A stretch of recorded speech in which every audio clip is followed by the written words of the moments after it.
Hello दोस्तों, आज 27 सितंबर 2021 के करंट अफेयर को डिस्कस करेंगे। तो आज का पहला क्वेश्चन है, हाल ही में फास्टर सिस्टम निम्नलिखित में से किसके द्वारा शुरू किया गया है? तो इसका आंसर डी, सुप्रीम कोर्ट के द्वारा। तो फास्टर सिस्टम, इसका फुल फॉर्म है fast and secured transmission of electronic records, और इसको इंट्रोड्यूस किया है सुप्रीम कोर्ट, और प्रेजेंट टाइम में भी सुप्रीम कोर्ट के चीफ जस्टिस है NV रमन। तो इस फास्टर सिस्टम के बारे में जान लेते हैं। तो through this faster system release process of prisoners will be faster after getting bell.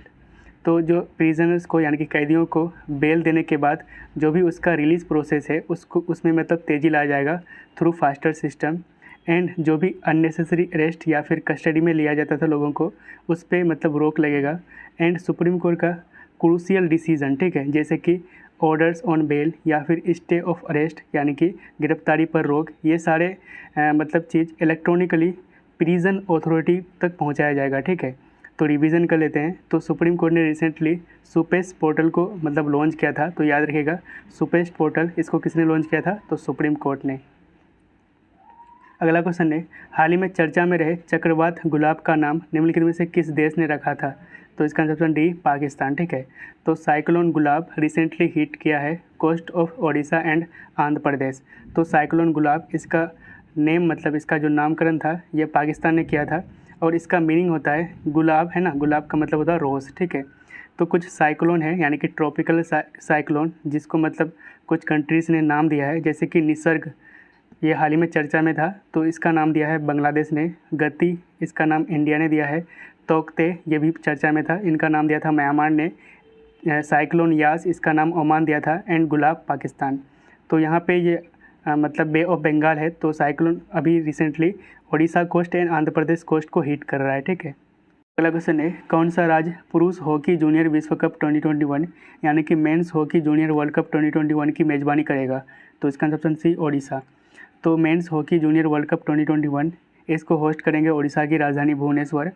तो FIH यानी कि इंटरनेशनल हॉकी फेडरेशन, इसका फॉर्मेशन 1924 में पेरिस में हुआ था, और हेडक्वार्टर है इसका स्विट्ज़रलैंड में, और प्रेसिडेंट है ये इंडिया से है, नरेंद्र बात्रा, ठीक है। तो ओडिशा से रिलेटेड करंट अफेयर को देख लेते हैं। तो ओडिशा के प्रेजेंट टाइम गवर्नर है गणेशी लाल, और चीफ मिनिस्टर है नवीन पटनायक, ठीक है। उसके बाद सुजल, जो कि एक drink from tap mission scheme है, इसको लॉन्च किया गया था उड़ीसा में। पुरी, ये भारत का पहला सिटी बना है जिसके पास ड्रिंक फ्रॉम टैप फैसिलिटी है। वहीं पे गोपा बंधु संवादिका स्वास्थ्य बीमा योजना, इसको लॉन्च किया गया था जर्नलिस्ट के लिए, और इसमें 2 लाख का हेल्थ बीमा कवर दिया जाता है, ठीक है। वहीं पे smart health card under Biju स्वास्थ्य कल्याण योजना, तो इसको भी उड़ीसा में लॉन्च किया गया है। अगला क्वेश्चन है, हाल ही में किस देश के इंजीनियर्स ने सबसे छोटा मानव निर्मित उड़ने वाला ढांचा बनाया है, यानी कि smallest ever human made flying structure? तो इसका आंसर ए, USA। तो फ्लाइंग माइक्रोचिप, और इसको माइक्रो फ्लायर भी कहा जाता है, और ये smallest human made flying structure है पूरी दुनिया का, ठीक है। और इसमें ना तो मोटर लगा हुआ है ना ही इंजन, और इसका आकार है सैंड के आकार, जो कुछ सैंड यानी कि बालू का जो कण है ना, उसके आकार का है। और इसको बनाया है engineers from north western university, जो कि USA में स्थित है। अच्छा, ये माइक्रो फ्लायर जो मतलब उड़ने की कैपेबिलिटीज़ रखती है यानी कि क्षमता रखती है, और ये इसका इस्तेमाल एयर पोल्यूशन लेवल या फिर एयरबोर्न डिजीज़ को मॉनिटर करने के लिए किया जा सकता है, ठीक है। अगला क्वेश्चन है, QS ग्रेजुएट एम्प्लॉयबिलिटी रैंकिंग 2021 में किस संस्थान यानी कि किस इंस्टीट्यूट ने टॉप किया है? तो इसका आंसर B, MIT, ठीक है। तो MIT USA का मतलब इंस्टीट्यूट है। तो recently QS graduate employability ranking 2021, और इसमें मोस्ट 500 एम्प्लॉयबल इंस्टीट्यूट को रैंक किया गया है। तो इसमें टॉप किया है MIT, जो कि USA में स्थित है, और सेकेंड नंबर पे स्टैनफोर्ड यूनिवर्सिटी, ये भी USA में स्थित है। तो इंडिया के मतलब 500 में 12 इंडियन इंस्टीट्यूट है जो 500 की लिस्ट में शामिल है। तो पहला मतलब इंडिया में पहला रैंक आया है IIT मुंबई को, और इसका रैंक किया गया है ग्लोबली मतलब 101 से लेके 110 के बीच, ठीक है। वहीं पे दूसरे नंबर पे IIT दिल्ली। क्वेश्चन है, हाल ही में चर्चा में रहे माउंट एल्ब्रस निम्नलिखित में से किस महाद्वीप यानी कि कंटिनेंट की सबसे ऊंची चोटी है? तो इसका आंसर B, यूरोप की।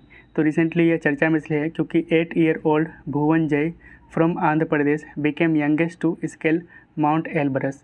तो माउंट एल्ब्रस में रिसेंटली 5 क्लाइंबर्स की भी मौत हो गई है, इसके कारण ये भी चर्चा में है, और ये यूरोप की हाईएस्ट पीक है, ठीक है। और ये कहाँ पे स्थित है, तो सदर्न रसिया में। तो ये सदर्न रसिया है और यहाँ पे है माउंटेन ककेसस माउंटेन है।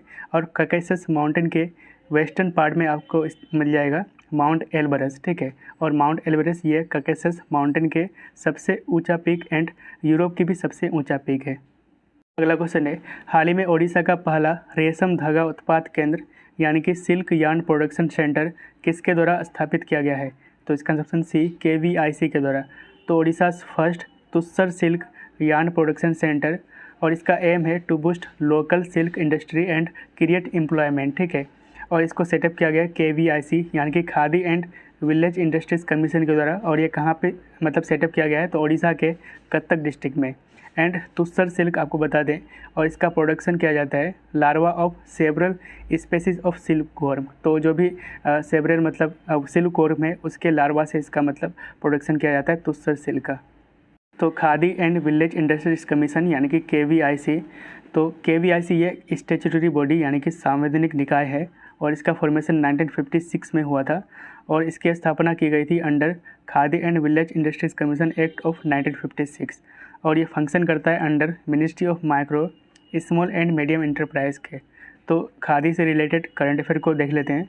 तो बोल्ड प्रोजेक्ट, ठीक है, यानी कि इसका फुल फॉर्म है bamboo oasis on lands in roads, ठीक है। और इसको लॉन्च किया गया था कहाँ से, तो राजस्थान के उदयपुर के मांडवा मतलब निचला मांडवा विलेज से इसको लॉन्च किया गया था, ठीक है, याद रखिएगा। और ये किससे रिलेटेड है, तो बैम्बू से, ठीक है। वहीं पे honey mission programme to provide bee boxes to farmers, इसको भी लॉन्च किया गया था KVIC के द्वारा। एंड रीहैब यानी कि reducing elephant human attacks using बीज, तो जो मधुमक्खी के मतलब जरिए मतलब मधुमक्खी का इस्तेमाल करके ह्यूमन एलिफेंट का कॉन्फ्लिक्ट को रोकने के लिए रीहैब प्रोजेक्ट को लॉन्च किया गया था KVIC के द्वारा। और ये कहाँ पे लॉन्च किया गया था, तो Nagarhole national park and tiger reserve में, ठीक है। वहीं पे खादी प्राकृतिक पेंट जो कि इंडिया का पहला काव डंग पेंट है and this is the eco friendly non toxic paint with antibacterial properties. और ये इसका ब्रांड एम्बेसडर कौन है, तो नितिन गडकरी, ठीक है। तो याद रखिएगा खादी प्राकृतिक पेंट, इसको भी लॉन्च किया था KVIC ने। अगला क्वेश्चन है, जंगलनामा पुस्तक के लेखक कौन है? तो इसका ऑप्शन ए अमिताभ घोष। तो अमिताभ घोष मतलब जंगलनामा के लेखक है और इन्होंने रिलीज़ किया है एक audio book with music and voice of US based Ali Sethi, ठीक है। तो अली सेठी का इसमें वॉइस होगा और इस ऑडियो बुक को रिलीज़ किया गया है। अमिताभ घोष इसके लेखक है, ठीक है। अगला क्वेश्चन है, 400 डेज पुस्तक के लेखक कौन है? Who is the author of the book 400 days? तो इसका ऑप्शन ए चेतन भगत। तो रिसेंटली चेतन भगत ने रिलीज़ करा है ट्रेलर ऑफ बुक 400 डेज। तो इसके कुछ फेमस बुक है जैसे कि the girl in room 105, one arranged murder, half girlfriend, ठीक है।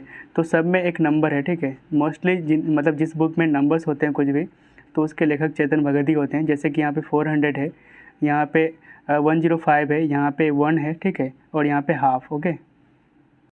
अगला क्वेश्चन है, हाल ही में एविएशन सेक्रेटरी के रूप में किसे अपॉइंट किया गया है? तो इसका ऑप्शन डी राजीव बंसल को।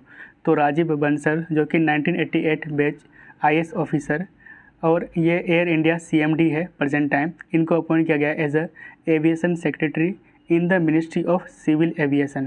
अगला क्वेश्चन है, निम्नलिखित में से किसके द्वारा एक रिपोर्ट रिलीज़ किया गया है जिसका टाइटल है फेड टू फेल? तो इसका ऑप्शन सी यूनिसेफ के द्वारा। तो एक रिपोर्ट जिसका टाइटल है fed to fail the crisis of children's diets in early life, और इसको रिलीज़ किया गया है यूनाइटेड नेशंस चिल्ड्रंस फंड यानी कि यूनिसेफ के द्वारा। और इस रिपोर्ट में 91 कंट्रीज़ को स्टडी किया गया है और इस रिपोर्ट के according children under as of 2 यानी कि वैसे बच्चे जिसकी उम्र 2 साल से कम है उसको गुड फूड या फिर न्यूट्रिएंट्स नहीं मिल पा रहा है जो कि ग्रोथ के लिए नेसेसरी होता है, ठीक है। And in early age inadequate nutrients can put children at risk. तो अच्छी खासी न्यूट्रिएंट की कमी के कारण बच्चों को रिस्क मतलब खतरा हो सकता है poor brain development, low immunity and weak learning का, ठीक है। ये सारे पॉइंट है, आप याद रख सकते हैं। अगला क्वेश्चन है, बिटकॉइन के संस्थापक यानी कि फाउंडर जिसका नाम है सतोशी नाकामोतो, इसकी प्रतिमा यानी कि स्टैच्यू किस देश में बनाया गया है? तो इसका ऑप्शन ए हंगरी में। तो रिसेंटली हंगरी के राजधानी बुडापेस्ट में दुनिया में पहली बार बिटकॉइन के फाउंडर जिसका नाम है सतोशी नाकामोतो, इसका स्टैच्यू बनाया गया है। ठीक है। अगला क्वेश्चन है विश्व फार्मासिस्ट दिवस कब मनाया जाता है? तो इसका आंसर ऑप्शन ए हर साल 25 सितंबर को वर्ल्ड फार्मासिस्ट डे मनाया जाता है। तो हम 25 सितंबर को क्यों मनाते हैं? क्योंकि इसी दिन इंटरनेशनल फार्मास्यूटिकल फेडरेशन यानी कि FIP का फॉर्मेशन हुआ था, यानी कि 25 सितंबर 1912 को। ठीक है। और इस बार 2021 की थीम है pharmacy always trusted for your health. याद रखिएगा, pharmacy always trusted for your health. अगला क्वेश्चन है कमला भसीन निम्नलिखित में से किससे संबंधित थे? तो इसका आंसर ऑप्शन ए पोएट। तो कमला भसीन जो कि इंडियन फेमिनिस्ट एक्टिविस्ट यानी कि नारीवादी कार्यकर्ता, पोएट एंड ऑथर थे, और रिसेंटली इनका निधन हो गया, इसलिए ये चर्चा में है। और इनका नोटेबल वर्क है, एक बुक है जिसका नाम है borders and boundaries, women in India's partition.